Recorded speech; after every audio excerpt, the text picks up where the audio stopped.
At the reception, she sulked in the corner for most of the night. My husband tried to get her to dance or even just talk, but she shooed him away. The next day was more of the same. She removed herself from activities and played the victim. Wow. A few weeks later, my husband met up with her, and she said she'd been in a bad mood because her cousins made her be the designated driver for the wedding. What?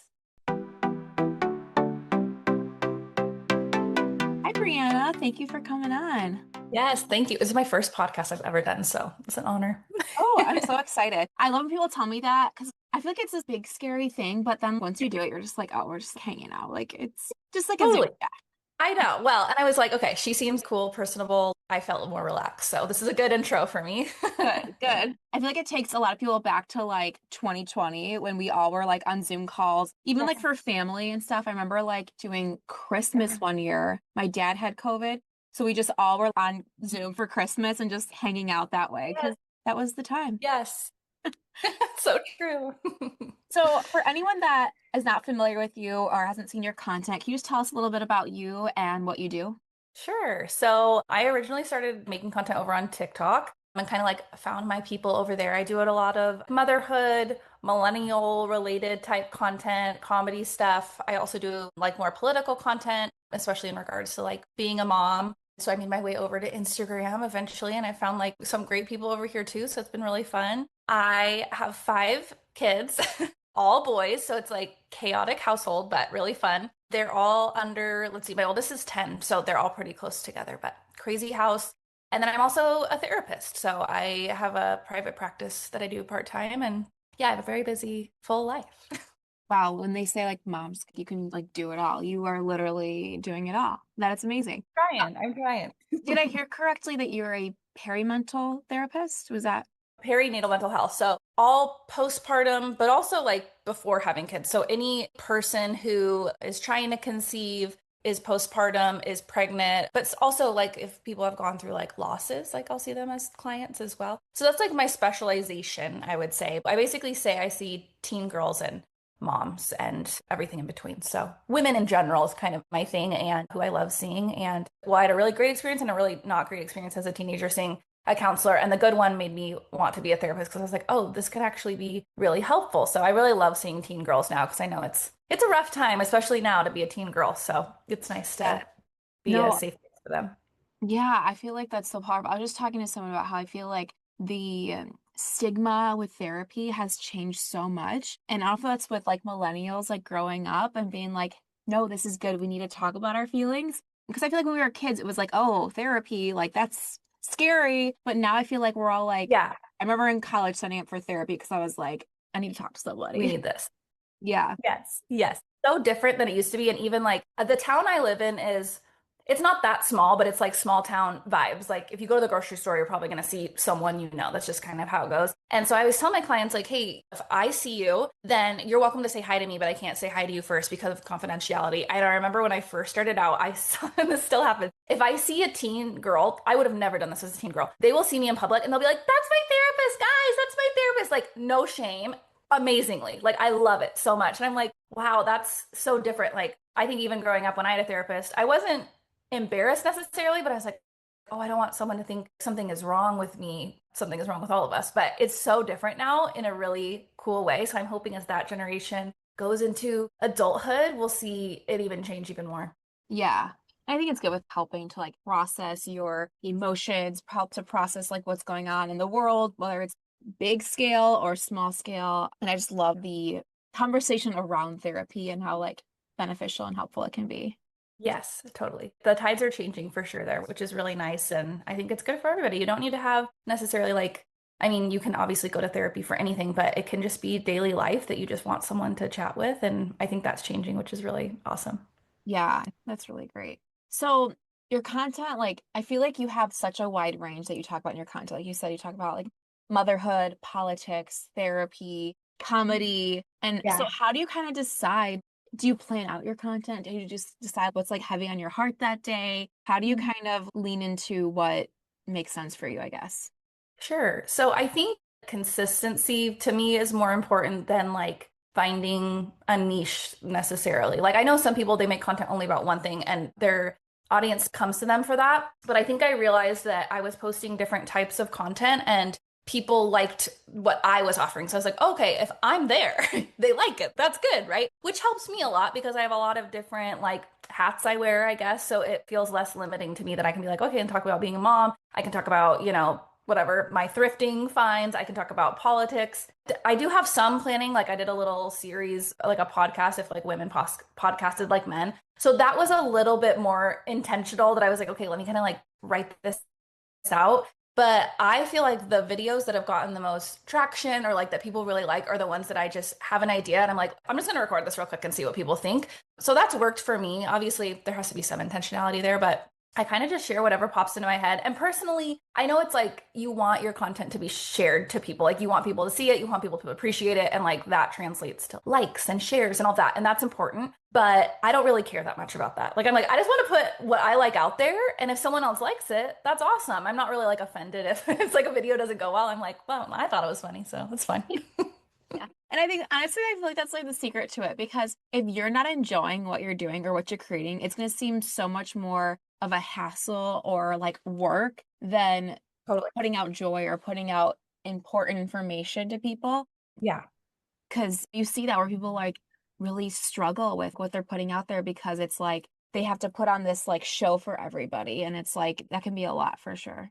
I mean, obviously, there are times if it is your job or you're treating it like a job, any job can get monotonous, right? Or like tiring or whatever. And that I think that's really normal. But I think I've had some people, and I feel like I'm still a pretty small creator in general, but I've had people be like, oh, I like want to grow my page. What should I do? What should I make? And I'm like, I think genuinely people can tell if you're being authentic. And that doesn't mean you have to like share your deepest, darkest secrets all the time. But it means like, I think people can tell when you're putting on a show and when your heart's not in it, even if it's just a silly video, like I think it does come across. So I'm like, if you just honestly, the cheesiest, right? You just like be yourself and act like who you truly are. I think eventually the people who will love your content will find you. And sometimes it takes a while, but they'll find you, I think. Yeah.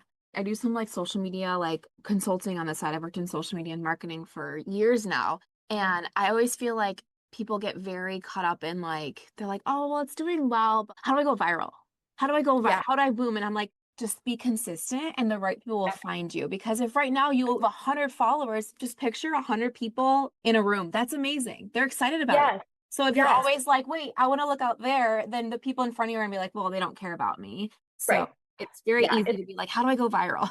And it's funny. I mean, in my experience, I don't know about you, but I feel like there's this difference, right, between like, okay, a video is doing so well, and that's awesome, obviously. And you're like, oh, I'm getting people really care about this, so they like what I'm putting out. Going viral can be very stressful and overwhelming in my experience. You want to get people attention to what you're making, but I think when things really pop off, it's like you actually are getting people normally to your page that probably aren't normally there.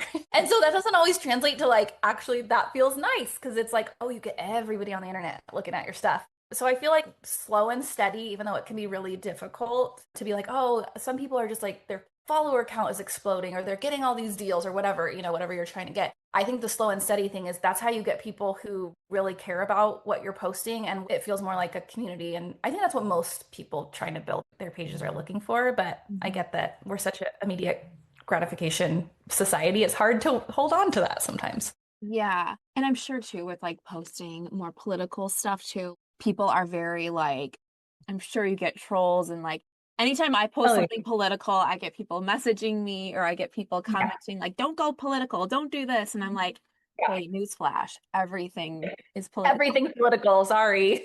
Yeah. Were you always posting political or were you kind of like adding it in more and more? And then how was the response from your audience initially? So I would say I posted political related content early enough, I guess you would say, that it wasn't like a surprise. Like I think that's what's hard for some people is that it's not maybe that they didn't care about politics, but they never really posted about it before. And then when they started doing that, they have people who didn't align with them. And so then those people give them pushback. I mean, I'm trying to think like all through the presidential election and all that stuff, like I was posting. So that's been a while since then. And I think when a lot of people started being more vocal, because that was a really, obviously, a big turning point on who was going to be our president and everything. And I feel like I've definitely gotten more vocal, but it was scary at first. Like people are brutal online. And I think it's one thing, like, for someone to not like your content, but listen, how do I say this? Trolls are equal opportunity. Like they can come in all shapes and sizes. Yeah. But I would say it tends to be the men that come for my content, and it can be kind of scary sometimes because they can be like threatening or like just say like really horrible things. So I feel like this has been the hard part for me is that when my pages were smaller on like Instagram and TikTok, I would actually get more trolls then, I think, because like the algorithm was like figuring out like where do I send this person? Like this is mom content, but like what type of mom am I sending this to? Or like this is comedy, but like what type of person is going to appreciate this? So at the beginning, it was actually, I think, harder. And there was a time early last year, or like maybe a little over a year ago, that I can't remember what it was, but like all of a sudden I got this influx of people being horrible, horrible, and was having like a panic attack. I was like, I think I need to quit. I don't want to do this anymore. And my husband is like the most chill person on the planet. And so he was like, if you don't want to do it, just quit. You can just block them and move on. And I was like, oh yeah, I guess I could do that, right? Like I guess that's an option.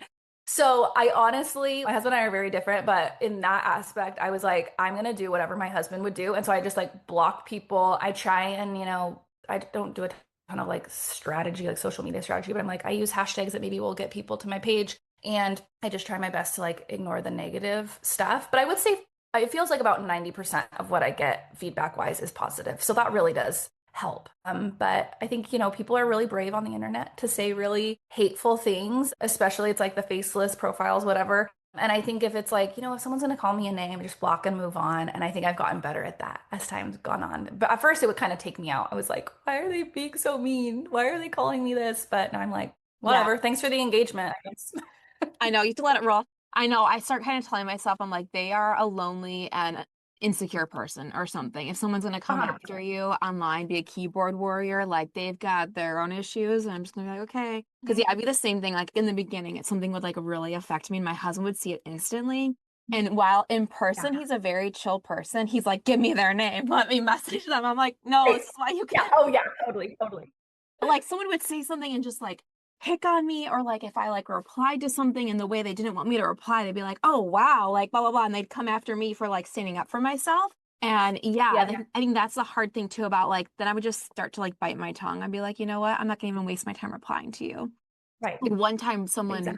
someone like said something about a typo on my website. And I was like, oh, let me talk to my website designer. He goes, that's not a typo. They spelled this wrong. And I'm not gonna even waste my time. But it's the same guy Why that am will I message arguing me with you? anytime I post something political. And he goes, don't post this. Don't post this. And I'm like, okay, bye.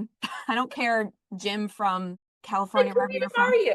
Yeah. Yes. It's crazy. It's true. I think the other thing, the thing I was going to mention, I always forget about this, is that so when I really started being consistent with making content, my husband and I were both going through like some like deconstruction of religion stuff. So that's actually when I started being maybe more like vulnerable with my content. Like, oh, this is what I'm going through personally, or like making videos. And it kind of, the hard part was like deconstruction and the rise of Christian nationalism happened at the same time, very obviously. In some ways that was really difficult because I was like, okay, I'm trying to like sort through these feelings and then it's showing up in like the real world, not just in my little bubble. But that's more what I started posting first. And I feel like it actually came at a time where I didn't feel like I had anyone in my real life besides my husband, but he was, dealing with his own stuff around it that understood like what I was going through. Like I was like, I don't have people around me that know what it is to like leave this community that I've had. And I found them online and I was like, oh my gosh, like it was one of the first times I saw what community I think on social media could be. And it made me feel less alone in that time. And now I feel like sometimes I'm able to offer that with my content to people. And I'm like, I know how that feels. I know you're like, a lot of people will be like, how do I find like more progressive mom friends? Like, do I know how to tell you that? Not exactly, but I can tell you, even if it's just online, it will make you feel like not so by yourself out there. So it's Yes. nice. That Yeah. truly is like the beauty of social media is like the connection Yeah. with doing this podcast and with just making content. Like you meet so many people that you wouldn't normally meet in real life. And that's what's so awesome. Like, so just leaning into those positive connections and like having these conversations, I think is really helpful. Yeah, for sure. So do you feel like some of the backlash that you have gotten on the messages, do you think it has to do with you being more vocal and opinionated, like as a woman, or do you feel like it's just kind of going back to it's just trolls being trolls? I think it's both. It's hard. Obviously, there's overlap there. I would say, like I said, a majority of the negative comments I get are from what appears to be conservative men. And I think they don't agree with my beliefs. And then on top of that, they don't like that I'm speaking up as a woman. A lot of them will say like things that come from like a very like traditional patriarchy filled viewpoint. Like basically, you're a woman, you need to shut up type of thing. And I'm like, okay, like your opinion literally means nothing to me if that's how you view half of the world, women. But, I have occasionally had pushback from like women or moms. Like I said, it's like few and far between now because I think the people that choose to follow me, they're like, this is why I'm following you, is because we align. I think it's people who are coming from very conservative, or, I mean, like living in Washington is different than people like, this is so bad. This guy really attacked me on the internet. All of his stuff was out there. And I was like, what is this guy doing? He like lived in a southern state, and his page, I was like, oh, this guy is everything the opposite. And he's in a community that it seemed like that was very different from me. And I'm like, we're not going to align here. And I'm also not going to argue with a stranger on the internet. But that's why I think it's been easier to kind of brush that stuff off, is because it's not a person that in real life I would ever associate with. And they don't have the same values as me. So I'm like, okay, if you're a person who calls me out and it's like, normally we align and you're like, what's this about? Then 100%, let's have a dialogue about it. But I would say that rarely happens. It's usually, and it's always on Facebook, always on Facebook. The meanest old grumpy men are on Facebook and they really hate me over there, but that's Yeah. okay. I agree with that. I always say there's a completely different audience on Facebook. It's scary sometimes because they can be really supportive and then all of a sudden it's like, bam, and they're going to get you. Yes. Yes, there are great people, but I have a friend who she said over on Facebook, just post and ghost. And now that's what I do now. Like I rarely check comments over there, which I feel bad because there are some really kind, supportive people, but I'm like, okay, follow me on Instagram or TikTok or something, because Facebook, that one, it is dark. It's a dark timeline over there. So Yeah. sometimes I just have to go post it and walk away and kind of get the community aspect on other platforms. Yeah. And especially as a therapist, I feel like mental health is like so important. And so like boundaries of like, I'm protecting myself, protecting my Yes, boundaries. exactly. So how do you think like becoming a mom, like you said, your oldest is 10. How do you think becoming a mom, or how's that changed with like your viewpoints on mental health, community? I feel like it kind of shifts as you probably with each kid, but like as Yes. you get older too. But how do you instill mental health in them, and how's your viewpoints changed on it over the years? Sure. So what's interesting is when I was in, my husband and I were both in grad school at the same time, and I got pregnant not on purpose. I mean, we were married, not that it matters, but we were married, we were like newly married, and we were in grad school. We were living on his parents' property. They had like this little loft thing that we were living in. And so it was like this temporary thing. We're like, we just got to get through grad school and then we'll figure out what we want to do. I was like, I wanted a baby eventually, but I was like, okay, we got to wait. So we got a dog, we got a puppy. And I was like, perfect. This will like satiate my baby need. And then lo and behold, the same month we got the puppy, I accidentally got pregnant. And I was like, so I was pregnant in grad school. I had to do like my internship as a therapist, like while I was pregnant. I also looked very, very young at that point because I was like 23. I was a baby and I looked like a baby. So that threw another thing that I was like, I already feel young seeing these clients. I don't know what the heck I'm doing. I'm pregnant. What is happening? So it was like kind of a crazy time, but it all worked out. I had our first son and then graduated 3 days after that in Oh grad my school, gosh. which was crazy. And then like, a month before he was born, we like moved into our house. So it all worked out. But all that to say, we were at very different points in our life when we had our first baby.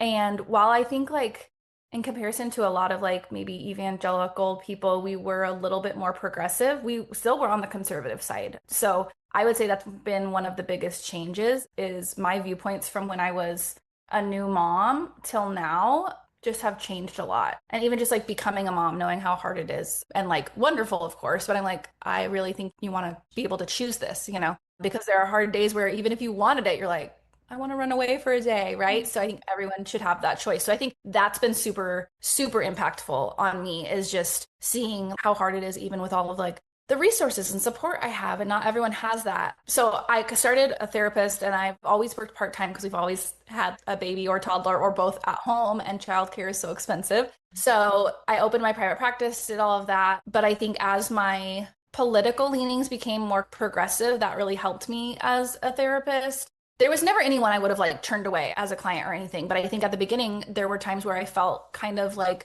I really don't know how to approach this person because I haven't maybe interacted with a person from this like walk of life or this anything, just different than what I had experienced. So I think it's helped me a lot as a therapist to it feels like now everything aligns really well, which is nice. Like I feel confident in who I am as a therapist and a mom. And it's just like as a person, it feels like it's all in alignment. But raising all boys it's really fun. And my boys are like very good. They're very good kids. Like my mom loves to remind me, she's like, your kids are like so good and easy. And I'm like, well, they're good, but what kid is easy, mom? They're very sweet kids and, normal sibling stuff, but they're very sweet. But I think one of the biggest things is realizing that looking around the world, like a lot of the things that have happened in our world and in our country are because of powerful men, usually, that are not using that power for good. And so I tell my boys a lot, like, I'm like, listen, it's not fair and it's not right, but you are going to be afforded privileges that other people aren't. You're boys and you're white.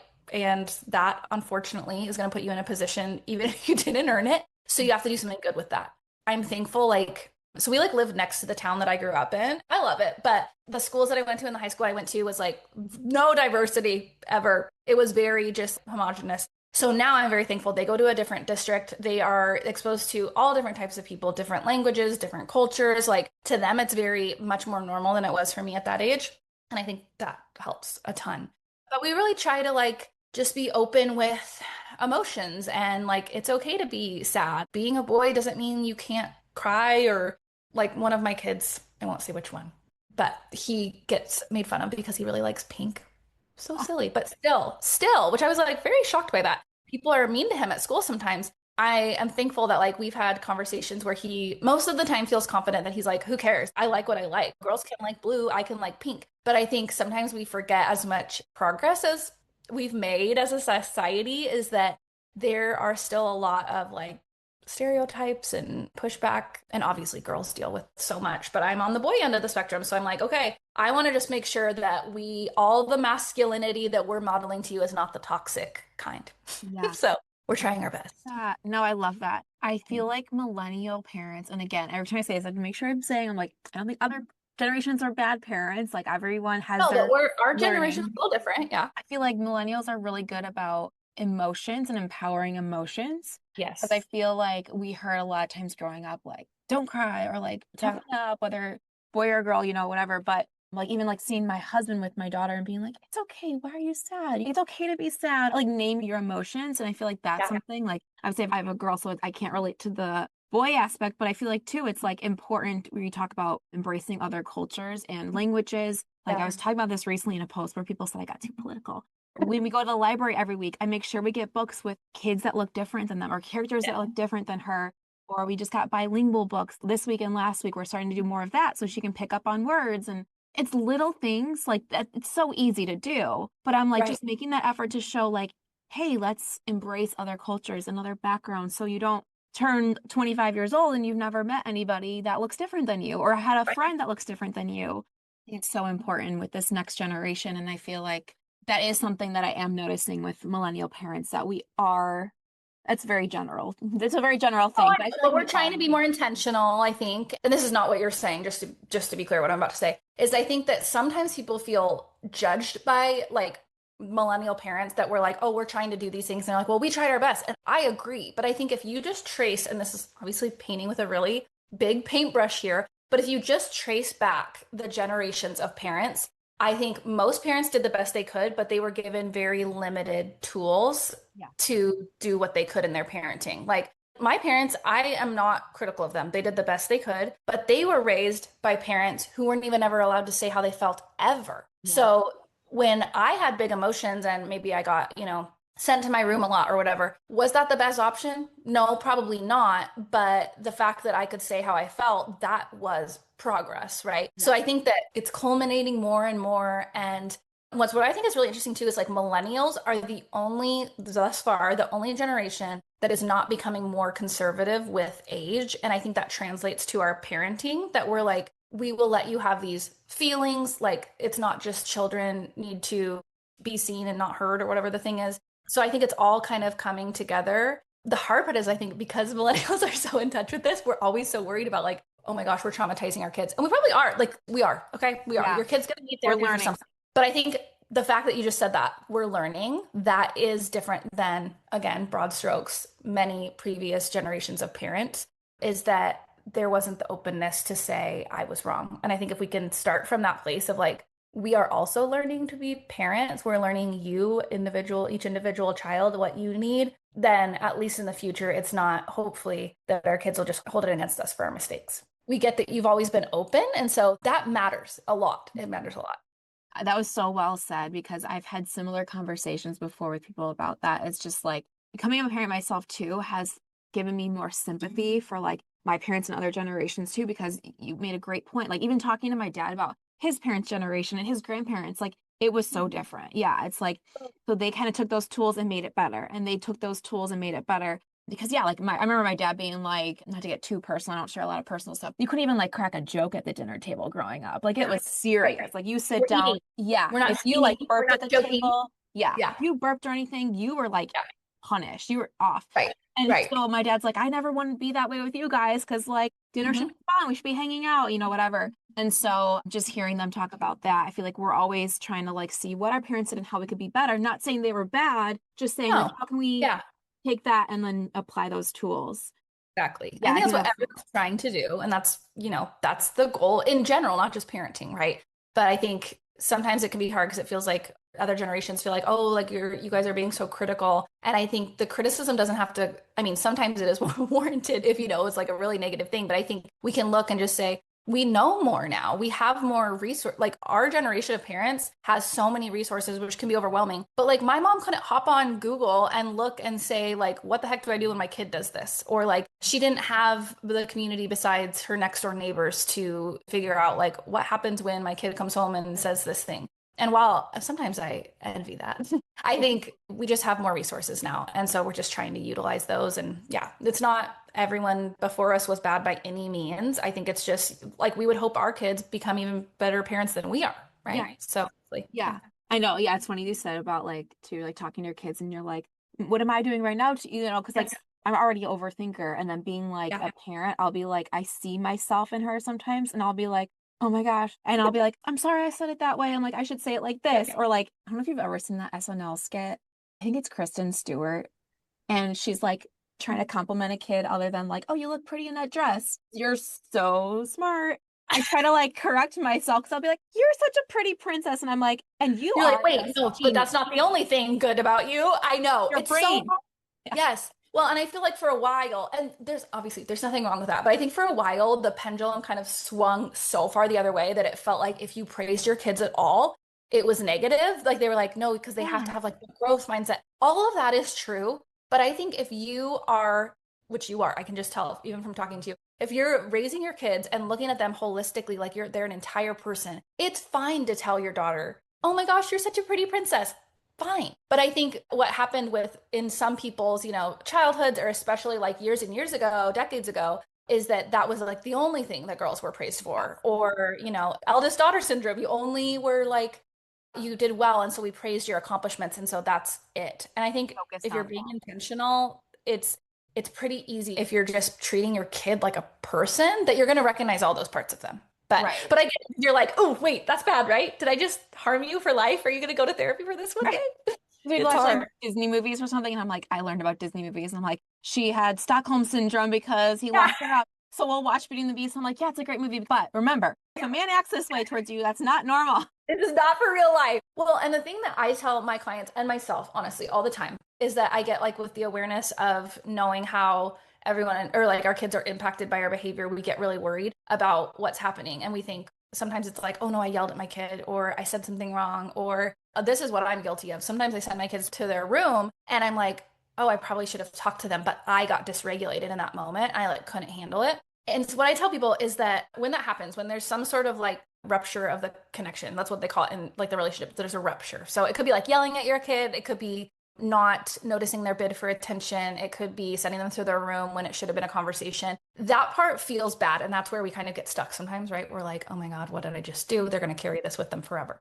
But what's actually more important, and there's like a ton of different studies on this, I won't get into all of it. What's more important is the repair afterwards. And they've done all these different research studies showing, even with babies, that it's like with a baby, it looks like they're trying to get your attention and you're not paying attention. And they're like, what's going on? They'll pick up on it quickly. What's more important is the repair. So it's connection, basically. So when, you have that moment with your daughter and you're like, I shouldn't have said that, the part that you go to her and you correct what you said, or you say, for me, it's usually like, I probably shouldn't have sent you to your room. I should have talked to you and I was overwhelmed. That part is the part that like lasts in their brain. And that's what like the neurons in their brain are like, okay, this is okay now. The relationship is okay now. And I think where some parents in the past have maybe stopped is there like, oh, that feels bad, I don't want to revisit it, so they don't, and then the repair never happens, if that makes sense. So No, that was like, I know when I heard it for the first time I was like, oh, that's so, I mean, I think it's so encouraging because yeah. we're trying our best, but we're also only human, and we're bringing, just like our parents brought their stuff, we're bringing our stuff. And when my kid freaks out and screams, is just being a kid, is overwhelmed, and I want to shut them in their room, this is too personal, but I'm like, I know that as a kid, and I love my parents, if my parents watch this, love you guys, you're great. And they will admit that they did not let me have those big emotions. So it's very hard for me to sit with my kids when they're having those big emotions because someone didn't do that for me at that age. So Yes. I think you have to go, okay, I'm getting triggered as a parent, and now I just need to do the repair. I remember there was a moment, you just said the same thing about your husband and your daughter. There was a moment where my husband, he like was talking to one of my sons, and my son was like, really nervous, like tell something. It's like, no big deal. They're really little, but they were like really nervous. And he was like, there's literally nothing that you could tell me that's not going to make me love and care about you. And there's no mistake that you can make that's like too big. And I'm in the corner, like choking, sobbing. And my husband's like, are you okay? And I'm like, listen, I had an amazing dad. Like my dad is like great. But I think when you witness your partner doing that with your child, it's like, Mhm. oh my God, I just know you just planted such a good seed in your kid. So You, like take those snapshots in your yes, and you're like, oh, yes, you're like, oh, this is like core memory. Like in that movie, it's like that just got captured and that just planted the seed of like acceptance in your kid. And it's like, it's really nice to watch. yes. And I flash forward to like the future and I'm like, you have such a good dad that's gonna like talk you up Yes. about your emotions or like what's going on at school Right. or who your friend, like that kind of stuff. And that's Yes, powerful. Awesome. totally. I love that. I feel like we just had a therapy session, so thank you for that. I can't help it. I can't help No, it. I loved it. I loved it. I feel like I'm gonna really remember those repair moments. Oh, Okay. good. I always feel like it's funny when I like switch gears. We like chat and then I'm Fine. like, okay, let's Yeah. go to like wedding stories. So this podcast is around like wedding or event stories. You Mm. told me that you have kind of a funny or wild story that happened in regards to your Yes. wedding. So if you want Yeah. to share. Oh my gosh. I told my husband I was going to tell this, and he's like, you love telling this story. And I was like, well, it's so embarrassing. I think it's funny. Now I think it's funny. It wasn't funny then. So, like I said, I grew up like evangelical Christian. And so I got married very young. Not that you have to, but it's pretty par for the course. So my husband and I started dating when I was 18. So like met him like the day after I graduated high school or something. And we dated for a few years. We got engaged when I was 20. Ugh. And we were getting married when I was 21.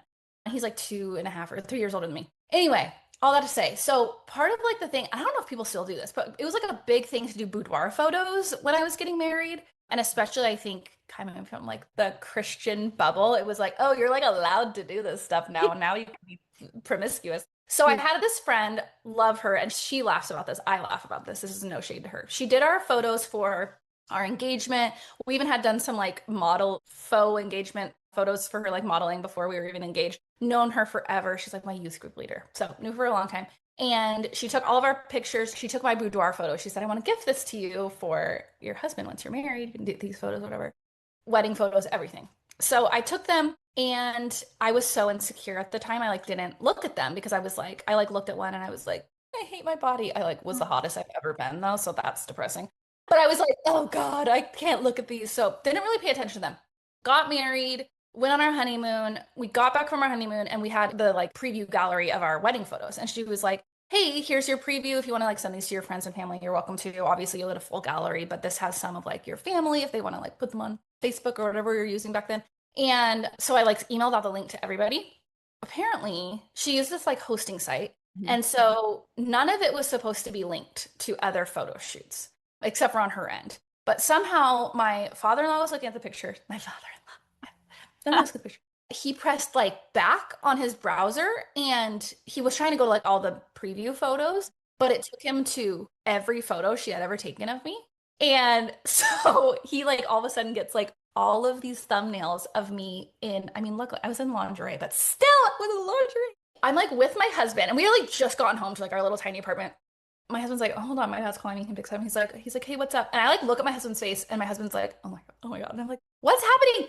And his dad like can't even get the words out. He's like, you have to tell people not to open. And we're like, what are you talking about? And so it, comes out like he saw them, and he was like, I clicked out of it really quick, but I don't want anyone else to see these, blah, blah, blah. And I was mortified. I was like, out of anyone, it couldn't have been my mom that accidentally saw it or like my sister. It was my father-in-law. So he sees that, whatever. Luckily, we got it fixed. The photographer was like so apologetic, but I was like, you didn't, it was like something with the website. It was not her fault. Oh But my it's funny because at the time, I was so insecure that I hadn't shown my husband those photos yet. My dad saw these, and still now, because it's like tainted to me now. I was like, I can't every time I think of these photos, I'm gonna think of your freaking dad. Like, this is bizarre. And so my husband, to this day, he brings it up all the time. I've never shown him that. Like, can I please see them? I'm like, well, now it's weird because that was like 5 kids ago. To me, I look like so young now. And so it's like this ongoing joke. Luckily, my father-in-law has never brought it up. He acted like it never happened. And that's like, the way I like it. not here or there. It's gone. Yep. Yeah. Yep. But every time that I am somewhere and there's like, oh, we got to tell your most embarrassing story, I have to pull that one out because I'm like, now I laugh. But man, when you're 21 years old, newly married, it was not funny. Yeah, I would probably like move countries and change my name, honestly. Yep. I was like, oh, I want to die. I actually want to die. So I'm thankful that he just acted like it never happened to me. And because I do the same thing and we just, pretend that didn't happen. And Just move it on was with bad. our life. Oh my gosh, that is wild. It was bad. I feel like that's the only way you can go about it. Like, there's no reason to discuss it or talk Nope. about it. You just got to move past Nope. it. Yeah. Yep. Nope. So now it's funny. I even said to my husband, I'm like, oh, I'm telling her this story today. And he was like, are you ever going to show me this? I was like, nope. Nope. It's tied to a bad memory now. And he's like, They just like okay. walked away, just. Yeah. I'm like, there's somewhere on a locked thing on the internet, and that is where they will stay. So when you actually resent the link of your wedding photos out to people, did you like triple, quadruple check? Yes. Yes. Well, it's funny because it never happened. Like, she had taken all of our photos, and it was some sort of like glitch that happened that took people back to the home page that was supposed to be private, and Oh my God. it's not. Like, here, I'll just print you a couple wedding photos and Yeah, manually. exactly. No more internet. Well, and like, especially at that time, like I said, I like grew up Christian conservative. So it was like, not that I would love that now, but like my mindset now, I would be like, oh my God, that's embarrassing, but whatever. But back then it was like, that's like the worst thing that I could imagine. Like, horrifying. I could barely deal with the fact that I even took those photos. I was like, what's wrong with me? Why did I do that? I'm so weird. So yeah, that was bad. But now we just laugh and it's a funny memory. Oh gosh, that's hilarious. Oh my God, I love it. That was such a great story. Hey drama lovers, big news. My book, Here Comes the Drama, A Ferris and Sloane Story, is officially out now. If you've been following their wild wedding saga online, this is the full story, packed with messy twists, sharp banter, family chaos, and all the heart you've come to love. And judging by your messages and posts, you're loving it too. Huge thanks to everyone who's already grabbed a copy early and shared it on social media. Your support means everything. If you haven't read it yet, now is the time. Head to KristaEnnis.com/book or click the link in the show notes. It's available in both print and ebook. Grab your copy before the spoilers start showing up in the comment sections, because trust me, you'll want to experience every jaw-dropping moment for yourself.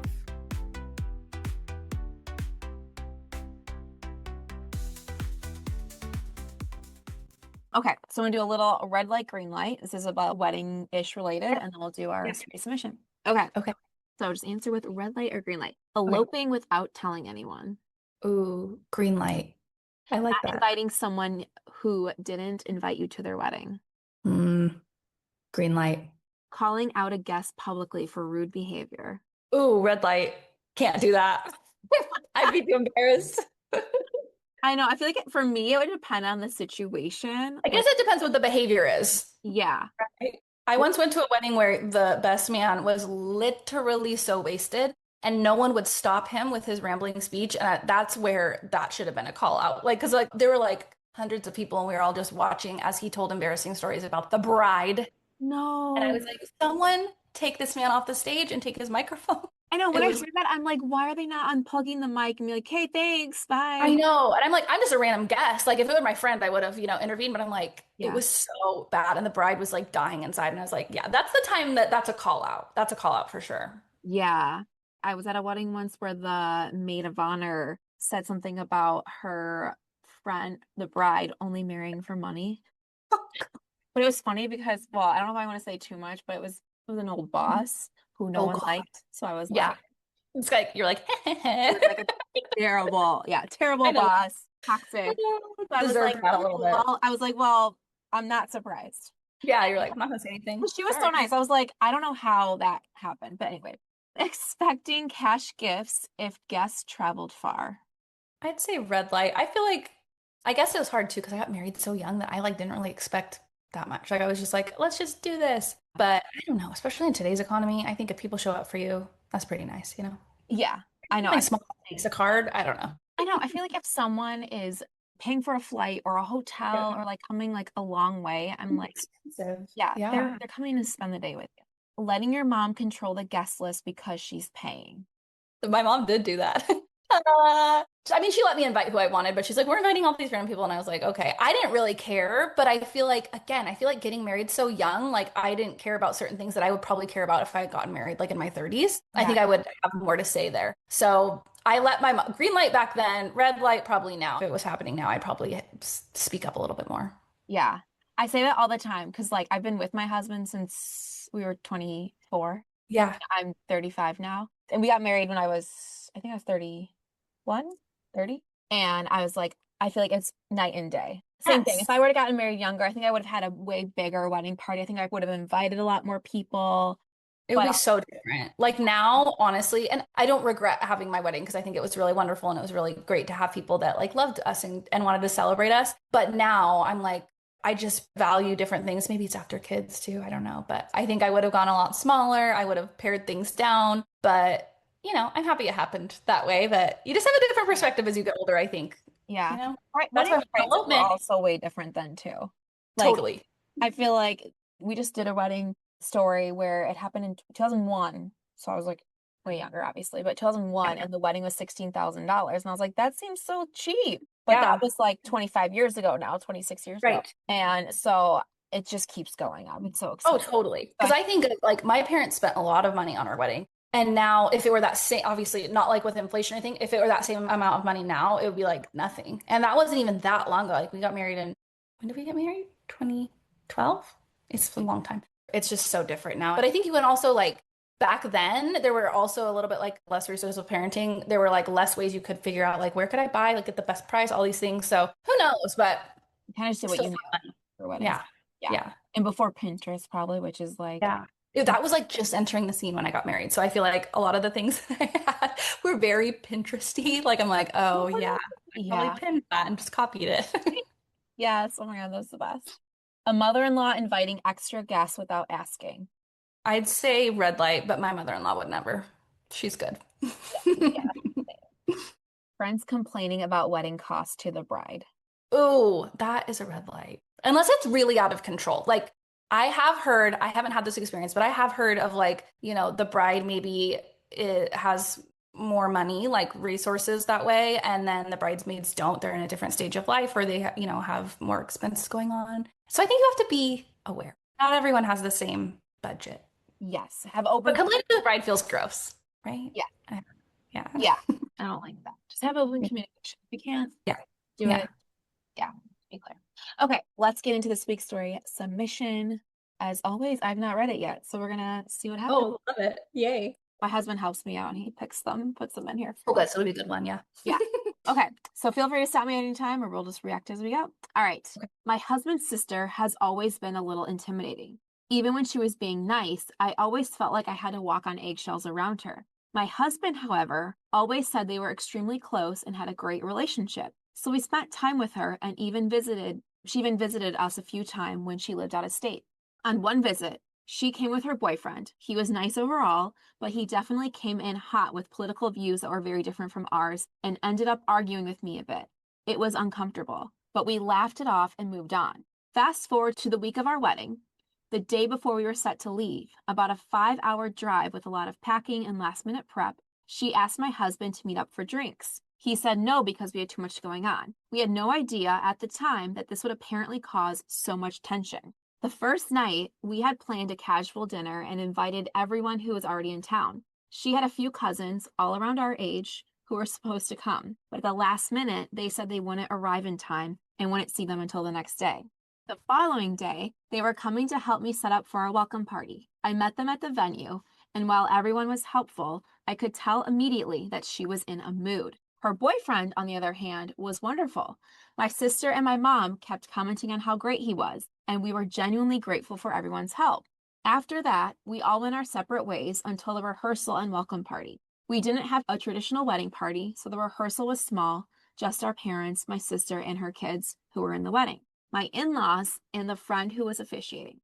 We signed our marriage paperwork that night. My sister signed then, and I caught my sister-in-law at the welcome party so she could sign as well. While there, I also talked with her and my mother-in-law about what time they should come over in the morning to get ready. The morning of the wedding, she was in a bad mood and barely spoke to anyone. I spent way too much of the wedding morning trying to make sure she felt included and happy, which looking back is wild because I was literally the black. That's the thing. It's like when you're going to be like sour and then take away from the day, it's just like, that makes me so mad. Yeah. yeah, It's embarrassing. Yeah. During family photos, her boyfriend forgot his jacket. I brushed it off, trying to not be a bridezilla, but she continued acting distant and upset. I don't remember her saying anything kind about how I looked or expressing any happiness for us at all. This is all because he missed a drink with her. I'm so confused. Crazy. Yeah. At the reception, she sulked in the corner for most of the night. My husband tried to get her to dance or even just talk, but she shooed him away. The next day was more of the same. She removed herself from activities and played the victim. Wow. A few weeks later, my husband met up with her, and she said she'd been in a bad mood because her cousins made her be the designated driver for the wedding. What? How does someone make you, for one? I know. You can literally you could just drink something and say no. You can just say, yeah, no, I'm not going to, or take an Uber. I mean, I don't know when this was, but yeah. That obviously sucks, but she agreed to it. Yeah. So why make that your whole personality then? Yeah. What? That's bizarre. It's really weird. It's like she wanted to be the victim or be upset about something. It sounds like she needed the attention for some reason. Yeah. Because if someone would have asked me to be a DD for like one of my best friend's wedding or a sibling, I'd be like, no. Yeah. Sorry. No. Staying at the hotel or whatever. Right. When my husband asked why she seemed so disengaged, she didn't have an answer. The next time they talked, she said she felt left out of the wedding and that it didn't feel like her brother's wedding at all, just a party she happened to attend. What did she Oh my God. This is someone that literally I don't think you can make happy. Just no. Because she sounded very involved. Like she was ready to get ready. She's at the reception or whatever, like all the different events. Yeah. She's at everything. That's suspicious. Yeah. At that point, we decided to step back. Now we're civil at family gatherings, but don't have a relationship with her. To this day, she has never apologized for how she acted. My husband is deeply hurt and frustrated. She's used to getting her way, and he's finally done accommodating that behavior. In a more recent conversation, he told her he was sad and he felt like she wasn't really a part of his wedding. She denied ever saying that and essentially gaslit him, claiming that she would never feel that way. Now she insists she was going through something, but won't explain, just continues, saying she was excluded and I didn't do enough to include her. She even claims I didn't tell her ahead of time that I wanted her there while getting ready, which isn't true at all. I bought matching pajamas and slippers and absolutely told her in advance. At this point, she wants us to feel bad for her and apologize, and that's simply not going to happen. She has completely centered our wedding memories around herself and how she felt, and we are exhausted by it.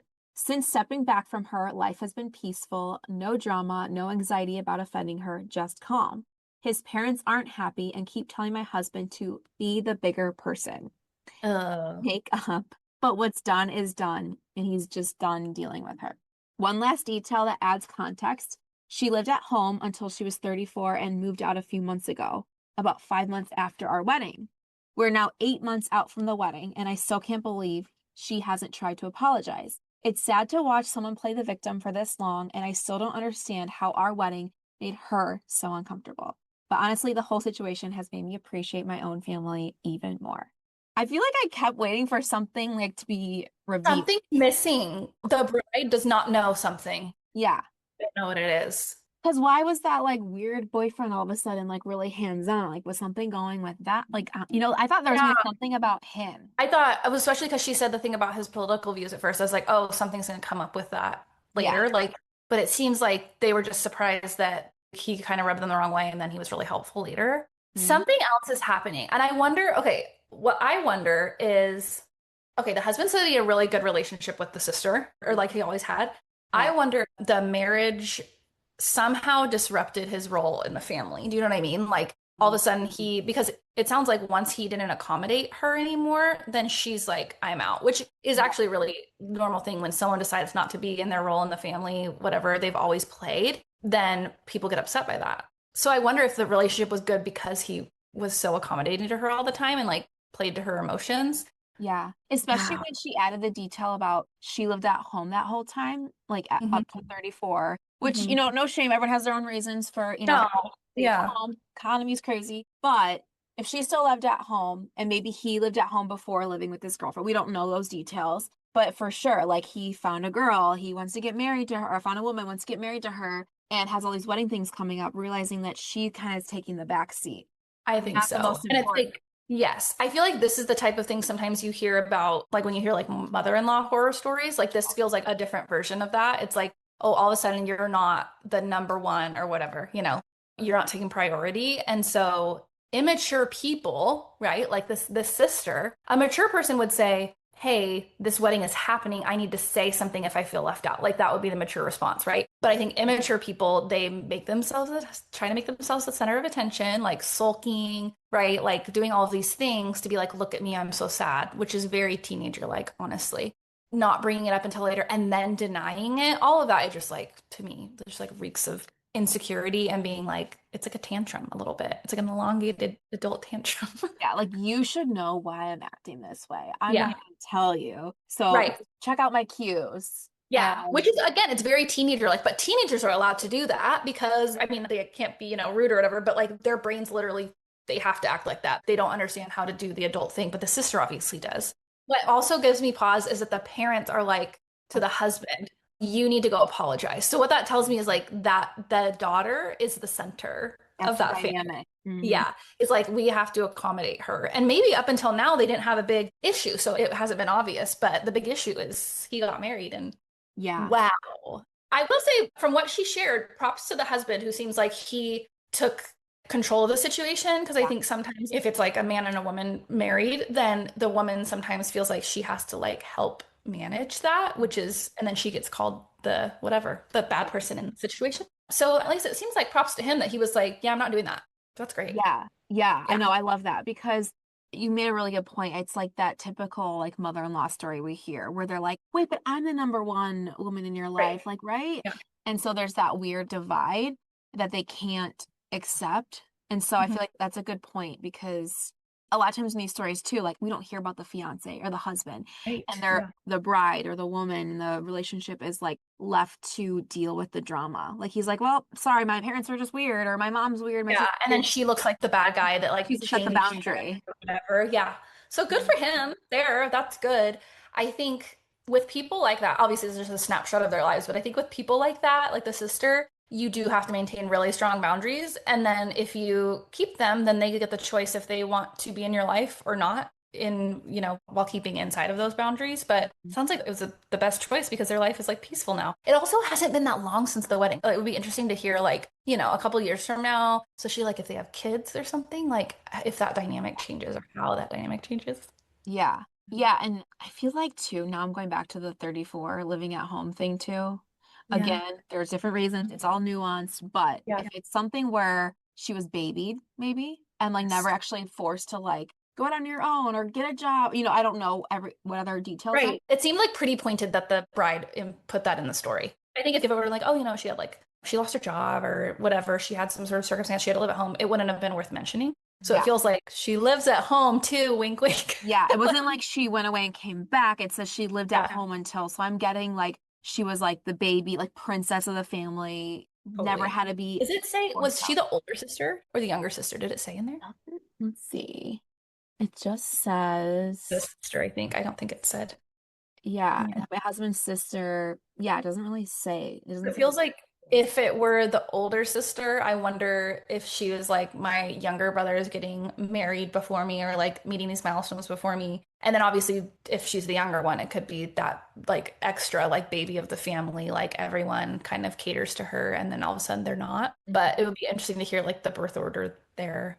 Yeah. Yeah. Yeah, I feel like that's really interesting. Definitely makes me think. So she moved out 5 months after the wedding, it sounds like. So maybe that's like the push she needs to get out. Yeah. Yeah. So I'm getting like she's used to everyone kind of catering to her. And Mhm. because the brother said, like, no, because I'm doing this thing with my wife, I can't come. That was like the thing. She's like, I'm Yeah. gonna hold on to this. You Forever. said no to me, your Yes. sister. Yeah. Which I always think it's like, of course, they're not thinking with their right brain or whatever, but Yeah. like, Yeah. I always think like with these mother-in-law stories or the sister story, you are just creating more of a barrier. Like, if you Yes. really want to be involved, like, how can I support you? I'm so excited that you found the love of your life. How can I Yeah. be there? And then they would want her to hang out with them all the time, you know? Like, And they it could would, be this positive relationship. yeah, Totally. would I want, think the hard part is like most people, and again, it's like whatever. People in adulthood, you have to learn how to do these things on your own. This is like actually such a great example of why it's so important to teach your children how to say how they feel because all of a sudden you have a 34-year-old sister who has to be like manipulative basically or like secretive with her feelings and you can't control everything that how your kids turn out, but it's like that's why we say to our kids, like, how do you actually feel? Share with people how you feel. Be direct in a kind way. Because I think it's actually very normal to have those feelings if you have a sibling or a child get married and you feel like, what's my place? There's nothing wrong with the feeling, but it's like the behavior is where it gets weird, right? You're like, right. that's ruining something for the person you're upset that is changing roles in your life that you're claiming that you love and you're making them upset. That doesn't make sense. Yeah. Yeah, there's definitely a lot missing, and I feel like they're not going to get the answers from her at this point. No. So now it sucks because now there's this like weird tension in all their relationships, and it could have just been like a new stage, but Right. She could have just said, "Oh man, like I really wanted to go out for drinks with you. Like I'm happy for you, but I'm having a hard time that our relationship is probably going to change." Great. It was that easy. yeah, Those of it carry that though. I don't think they will probably ever know either. yeah, Unless one day she like blows up at them and says, "Oh, this is all what happened." And yeah, yeah. oh Oh my gosh, gosh. that's And messy. it's too, it's like she can't see when you're in that victimhood, you can't see people including you. Because like, Right. I mean, like it's so easy to just sit in that spot of like, oh, everyone hates me. They don't want me here. And like no Yeah. matter how many times someone comes over, she's just not gonna no, they She's don't looking at exactly. everything through that lens. Yeah. She's Yeah. like, oh, well, maybe she invited me, but it didn't seem like she really wanted me there or whatever. Because it's like clear the bride was involving her. But yeah, when you're in a certain mindset, I think it's very hard to like assimilate true information and like what's actually happening. Mhm. So to her, I don't even think she necessarily, let sister was like necessarily like lying about these things. It seems like she chose that kind of victim mentality and then she just saw everything through that. Yeah. This is totally like not making up stories in my head, reading in between the lines too, like even deeper. What if it's something with she is the older sister and like you said, like maybe like offended that he's getting married first. And so Yeah. then she like meets this boyfriend, right? But it's kind of weird. So maybe she said something like something about like getting married and he like isn't interested. And so then Yeah. the whole wedding, she's just like, And you're being so helpful to them, but like you don't even want to marry. I feel like there had to be some sort of dynamic with the boyfriend that's because it seems like weird timing. And I think that I don't even know, like the bride that wrote in, I feel like she included things without knowing why she was including them, but they are important. Like, why bring up the political thing necessarily? Like, I Mhm. don't know. It just seems there's like certain pieces I'm like, oh, we're just missing just a teeny bit. Yeah. It's like she I like feel like something probably did happen there. Yeah. yeah. Yeah, like some hidden conversation with him because he's all of a sudden Mhm. being really helpful and hands-on. And Yeah. she's like, screw you. I just talked to you about marriage and you're not interested or Yeah. something. I Yeah. don't know. Totally. I'm really reading into that for that. I Oh, I don't kind of love doing that though. It feels like those books where you like read the whole story and then all of a sudden the next chapter you're like you get the different character's perspective and you're like, "Oh, that's what happened." I feel like we're missing that chapter. We need to know Yes, what it is. So I we have know. to speculate. I know. Can the sister write in and tell us Yeah. her point of view? Sister, if you're listening, tell Yeah, us your perspective. sounds like you. Right into it. Oh my gosh. All right. That was definitely a different kind of story because I feel like normally we have like some wild thing happen. So that was good that we could like Like, kind of understand. Okay, I would like to end these with confessions that people sent me on Instagram so we yeah. can react to these. This week we asked, what was the wedding tradition that you didn't want but felt forced to do anyway? Did you feel this way about anything at your wedding? Like traditions that you were like, I'm not doing it, or you did something and you were like, I don't really like that tradition. I mean, like I said, I was like heavily still in the church stuff, but part of like the ceremony, there were a lot of like, you like took communion or like prayed together, which I wasn't against, but I felt super uncomfortable everyone watching us. But there was never like and no one like forced me to do it, but it was like the pastor that did our wedding, that was just what you did. Yeah. But looking back now, like I think I could have incorporated it differently, but it just felt weird because like everyone's literally just sitting there watching as you like do all this. I don't know. Between the two of you. Yeah. Yeah. I'm also like not huge on PDA. So like, which sounds funny at your wedding, but be like, kiss, kiss. And I'm like, it's not that I don't want to kiss my husband. I just like, I'm not a big PDA girl. So I was just like, okay. Like, I don't know. That sounds really weird to say, but my husband isn't either. I'm like, listen, we love each other, but I don't know. The wedding itself, I think sometimes it's fun to be the center of attention, but for a whole day, it's a lot, man. A lot. So, yeah. Yeah. But nothing too bad. No, Nothing too bad I have to do. I get that. We didn't do, like, because I see a lot of people talking about this. We didn't do the bouquet toss or the garter toss because I was like, let's just, the bouquet toss, I feel like people get, like, I don't see my friends doing this necessarily, but I've been to a lot of weddings where women get vicious. They like push, so like elbow and like scratch. You're like, you know, this isn't like really going to make something happen for you, right? It's just, I've read so many stories about people getting mad because they didn't get the bouquet. And I'm like, girl, that is bizarre. You're not going to actually take things a little bit too seriously. And the garter thing just I think we maybe did that. But like I've been to some weddings where it's like, this is uncomfortable. Like, what is happening? Why is your whole head under there? Yeah, I don't want my husband's whole body under my dress. Well, I know. I think ours was like quick, whatever, done. And I was like, why do we even do that? It was so weird. Some traditions are better left in the past, I think. But yeah, you can do what they want. I would say like, okay, so we see garter, bouquet toss, decorating the apartment with rocks, glitter on the floor, in the toilet, and tub. What? Why would you do that? I'm guessing this has to be European because I know like in Europe the bathroom would be like the toilet, unless she means the actual in the toilet. Wait, it could be like in the toilet. That's so weird. Maybe they like, I know some people will like decorate or like have a surprise for when they get home from their honeymoon. Maybe they went like over the top with that or something. Maybe that's what it was, and they put glitter. Weird. Oh my gosh, don't put glitter on anyone's house. Just don't have glitter, period. It doesn't need to be anywhere. Like I love like a little glitter here and there, like if whatever. Yeah, like a little fake glitter, but glitter on things, no. Yeah, and don't surprise anyone with glitter. They'll be washing it out for months. This person says inviting people that I don't like.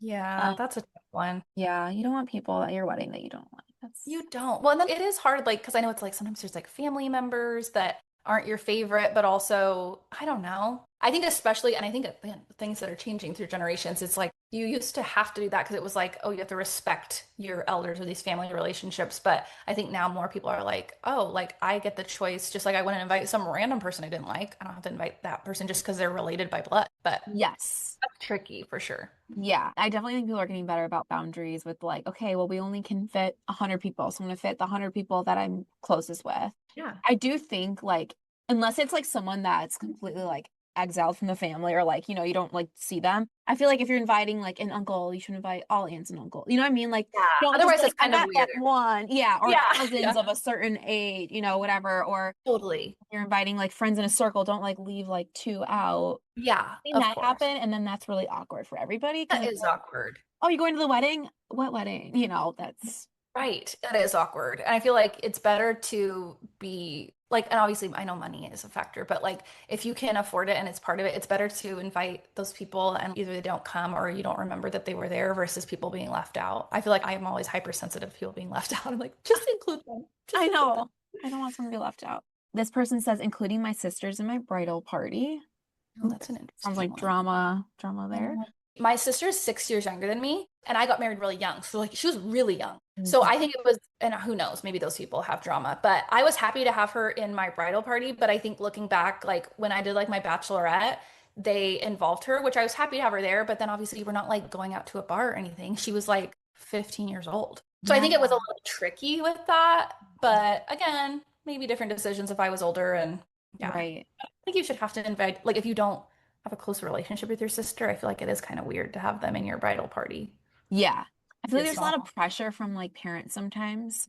Like I talked to a bride and groom once where the guy was like, yeah, my parents are threatening to not come to the wedding if I don't have my brother be my best man. And I was like, that's wild. And he's like, yeah, he's the most unreliable. Like, we're not close. He's like, I already asked my best friend and they're like, you have to revoke his title. And I was like, yuck. Can you imagine? Like, I was glad, like, my parents didn't, because both my husband and I, we had our siblings in our wedding, but like, I had my best friend be my maid of honor, not my sister. And he had his best friend be his best man, not his brother. And they weren't offended. They were fine. And our parents were like, you can have whatever you want. It's up to you. Right. Well, and at the end of the day, like I get that, especially with having people in your bridal party is one thing. Like if they're like, can you please have your sister in your bridal party? Not that they should be able to request that, but I kind of get that because they're like, okay, they're going to be in special pictures. They're going to be in all these things. Like I kind of understand that more. But to say like they have to be your best man or your maid of honor is wild because usually that comes with other responsibilities. Like you don't want an unreliable person there. Yeah, that's weird. That's really weird. Yeah, I don't get that. All right, this last one says, my church was so against dancing, so we didn't have any dancing at our wedding. Were they in Footloose? What is happening? Oh no. I It's just so like weird. where the grandpa demanded that everyone stop dancing because it was like against their religion. That's one of those things where it's like you have to not break against tradition, but like break against like, okay, yes, they did that at their wedding, but like what do we want at ours? Yeah. I think what's interesting is like she says like our church is against it. That feels interesting that you're a part of that church if you don't. I mean, I know it sounds like a small thing, but if they're against dancing, that says a lot about other things they probably believe, like their values and stuff about behavior. So it's like, well, what if you didn't have your wedding at the church? Like, could you have it somewhere else? Or I don't know. Maybe it's trickier than that, but I'm kind of wondering if maybe it was something where she got married a long time ago and it was a similar thing where she at the time belonged to the church. yeah, And then now she's like, looking back, I wish we could have danced because now I would have loved that or something. Yeah, that's possible. I feel like that would make sense. And especially if you get married younger, some of you just don't speak up about things or you think, oh, it's not worth it to say something. And you get older and you're like, oh, that would have been really nice, actually. Yeah. Yeah.